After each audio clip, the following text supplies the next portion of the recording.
ഗുരുവായൂർ നഗരത്തിൽ പരീക്ഷണാടിസ്ഥാനത്തിൽ നടപ്പാക്കിയ ഗതാഗത പരിഷ്കാരം വിജയകരമെന്ന് വിലയിരുത്തൽ. ഗതാഗത പരിഷ്കരണം തുടരാൻ ട്രാഫിക് റെഗുലേറ്ററി കമ്മിറ്റി തീരുമാനിച്ചു. ചൊവ്വല്ലൂർ പടി വഴി പോകുന്ന ബസ്സുകൾ ഔട്ടർ റിംഗ് റോഡിലെ നഗരസഭയുടെ അഗതി മന്ദിരത്തിന് സമീപമുള്ള ബഹുനില പാർക്കിംഗ് സമുച്ചയത്തിൽ നിന്ന് സർവീസ് ആരംഭിക്കാനാണ് നിർദ്ദേശിച്ചിരുന്നത്.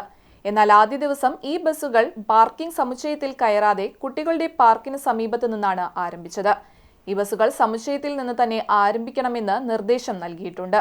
കുട്ടികളുടെ പാർക്കിന് സമീപം സ്റ്റോപ്പ് അനുവദിച്ച് കാത്തിരിപ്പ് കേന്ദ്രം നിർമ്മിക്കുമെന്ന് നഗരസഭാ ചെയർമാൻ എം കൃഷ്ണദാസ് പറഞ്ഞു. ബസ് സ്റ്റാൻഡിന് സമീപവും കാത്തിരിപ്പ് കേന്ദ്രം നിർമ്മിക്കും. തൃശൂർ ഭാഗത്തുനിന്ന് വരുന്ന ബസ്സുകൾ പാലത്തിൽ നിന്ന് ബസ് സ്റ്റാൻഡിന്റെ ഭാഗത്തേക്ക് തിരിഞ്ഞ് പടിഞ്ഞാറേനട കൈരളി ജംഗ്ഷൻ വഴി പാർക്കിംഗ് സമുച്ചയത്തിലെത്തുകയാണ്. ചാവക്കാട് കുന്നംകുളം ഭാഗത്തുനിന്നും വരുന്ന ബസ്സുകൾ മമ്മിയൂർ കൈരളി ജംഗ്ഷൻ വഴി ഇടത്തോട്ട് തിരിഞ്ഞ് ഔട്ടർ റിംഗ് റോഡിലേക്ക് പ്രവേശിച്ച് മഞ്ജുളാൽ ജംഗ്ഷൻ വഴി ഔട്ടർ റിംഗ് റോഡ് ചുറ്റി പടിഞ്ഞാറേനടയിലെ പഴയ മായ ബസ് സ്റ്റാൻഡിൽ എത്തണമെന്നായിരുന്നു നിർദ്ദേശം.